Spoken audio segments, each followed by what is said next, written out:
Please read the disclaimer. Welcome back to Lost in Japan, the series where we look at games that are quite literally lost in Japan, never localized in the West.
Hello and welcome, I'm Bio, and today we are looking at a Lost in Japan game. Today I'm looking at Zero4 Champ Series Drift Champ. This is a racing series that was released by Hudson back in the day, and it's a series that's been going on for a little while now. It has ended since then ended, as this is the last game in the series, but it had quite a few games. So the first game came out in 1991 for the TurboGrafx 16 as Zero4 Champ.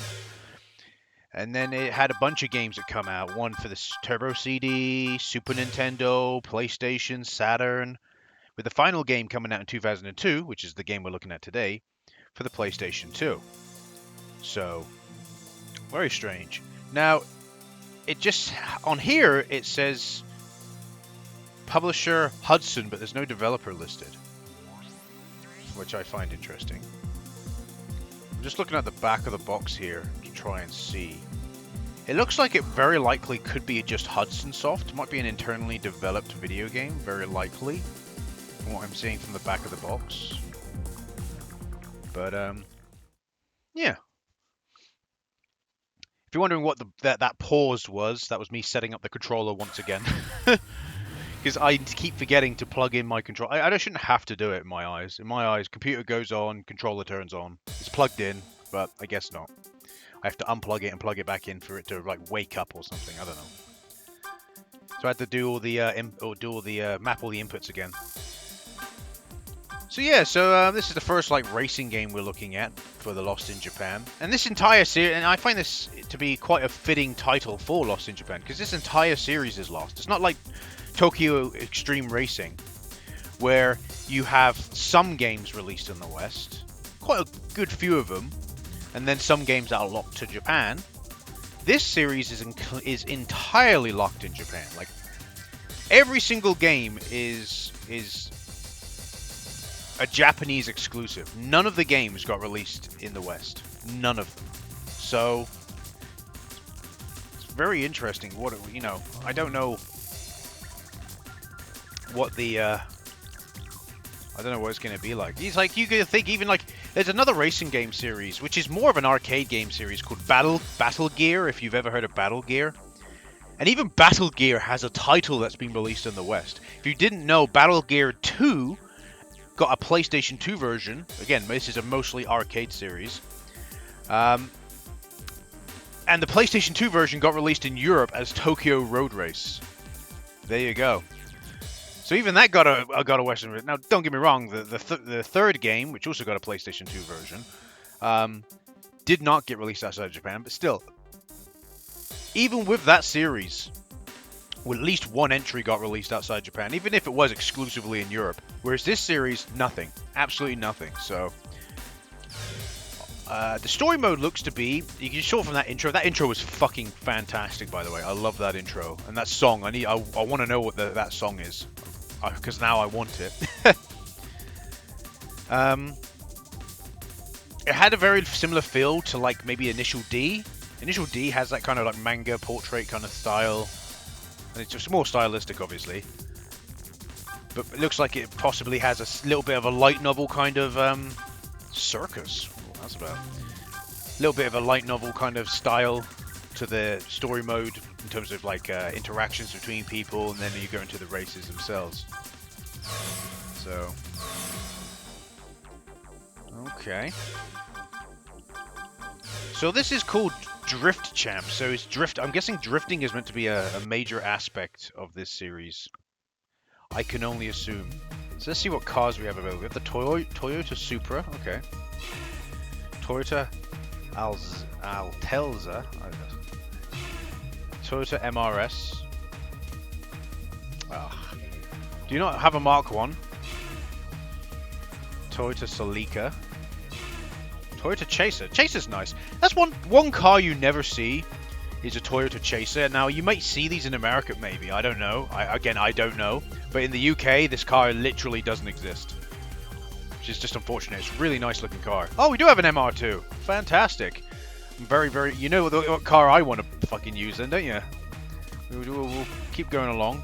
Oh, we got even two. We got both the Mark 1 and the Mark 2. Interesting. Okay. And then Toyota Celica. Toyota Supra. Is it just going to be exclusively Toyota? It even has the Truno in here. If you want to have the old Initial D feel.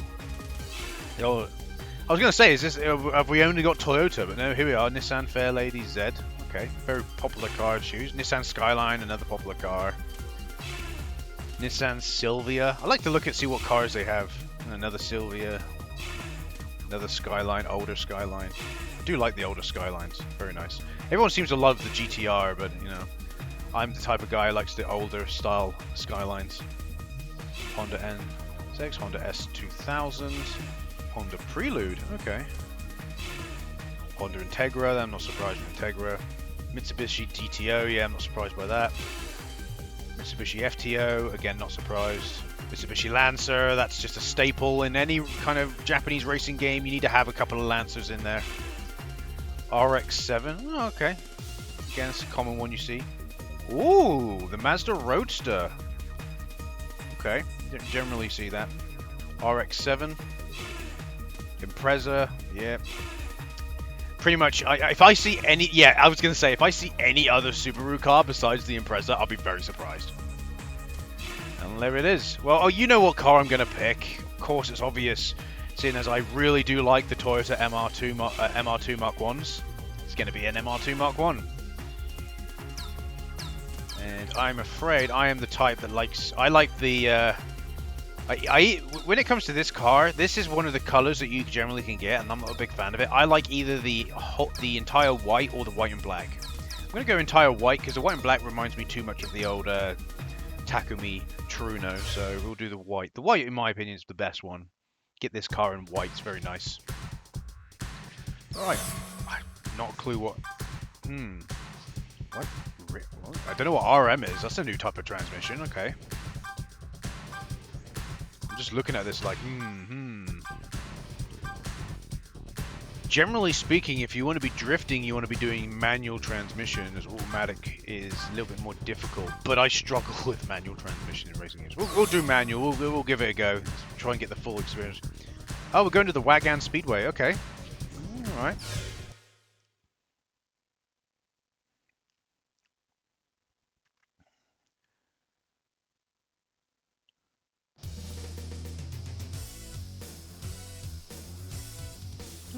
In terms of graphics, they don't look too bad. The cars look quite nice. Now, is it going to be X or R2? It's X.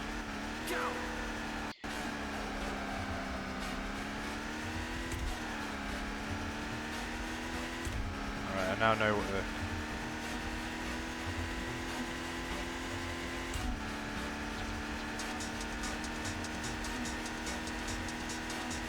the... There we go. I don't really like first person. Yep. It's gonna be a common thing for me, at least, because I gotta get used to what the turning's like. But yeah, the car looks quite nice.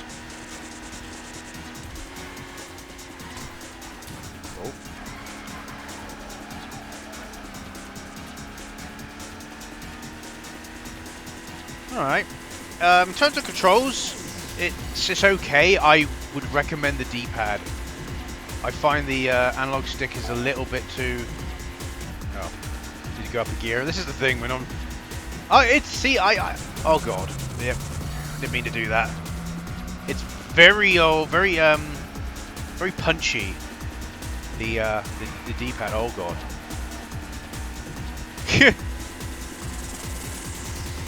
Obviously, I'm going to suck immensely at this game. That's just common sense at this point. Oh god! Because I have to get used to the controls, because every racing game has completely different controls. Like, I like how everyone, you know, quite a lot of people who don't play racing games are like, well, racing games, they all have the same controls. They really don't. They really don't have the same controls. They all have a different feel to them. They all, yeah, left and right is still left and right, but the feel is always very different, I find. And I keep forgetting to change up a gear. I'm just used to automatic transmission. And if you're wondering, like, oh, what's the best racing game you've ever played, Bio? It's Forza. Forza just gets it perfect. It just has it perfect, and I mean. Specifically, I would say I don't know. I didn't really like Forza Horizon. My favorite Forza game, which I was going to do a Bio Classics for, before I was like, oh, I have no fucking clue where my copy of fucking Forza 3 is. I don't know where it is. Just being honest. I was going to do a Bio Classic on it, but I didn't end up doing it. But for me personally. Boom.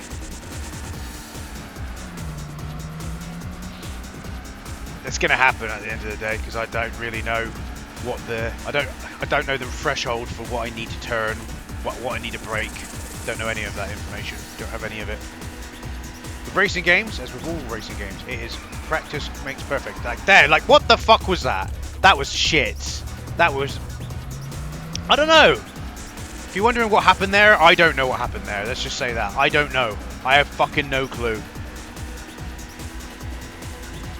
Again, it's something that comes with practice. With all racing games, the controls, it all comes with practice. With one exception, and that's Forza Horizon 4.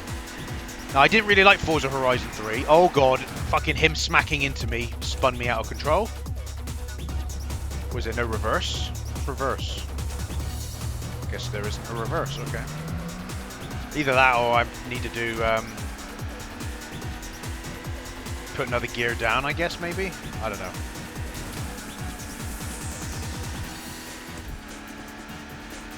If you're wondering why I'm having so much issues with the control, it is quite literally that is the issue. Oh.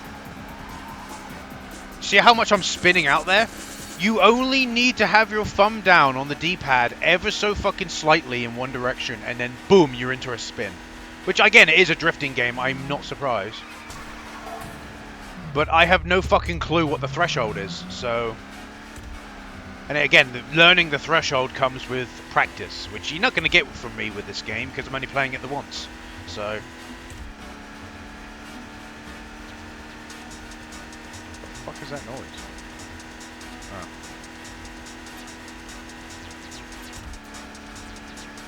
But yeah, I find with Forza 4, I was able to pick up and play that game instantly. But then again, that might be because of my practice. Again, me smacking into the wall there, is I literally tap the D-pad ever so fucking slightly. Ever so fucking slightly. I'm surprised I haven't run out of time yet, if I'm honest.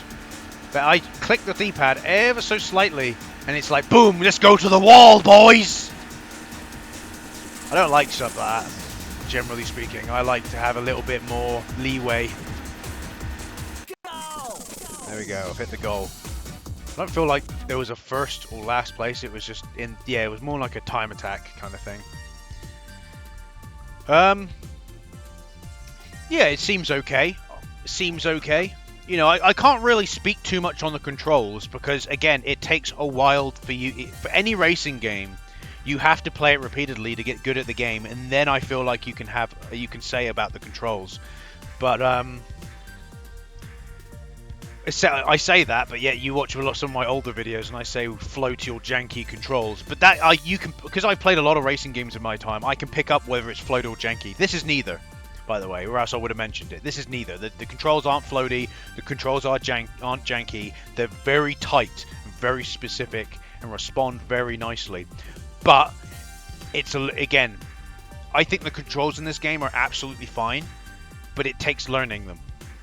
There's a difference between playing a game and going, this is janky. Playing a game and then go, this is floaty and this is stiff. Like, I don't think the turning is stiff. I don't think the turning is floaty. I don't think there's any kind of jank in the controls here whatsoever. I think it plays fine. It's just a learning thing. That's all I think. So, which very rarely happens, you know. Even, like, I think with like some of the later Tokyo Extreme Racer games, it was exactly the same. It's no jank, no stiffness, no floatiness, with maybe a little bit here and there, maybe, but generally speaking, just okay. Just coming with the practice. But yeah, I know I've only just done one race, but I'm on a schedule here, boys. I've got to record some more videos, so that was Zero4 Champ series, Drift Champ. Seems okay. Not too bad. I've been Bio, thanks for watching, and I'll see you in the next video. Goodbye.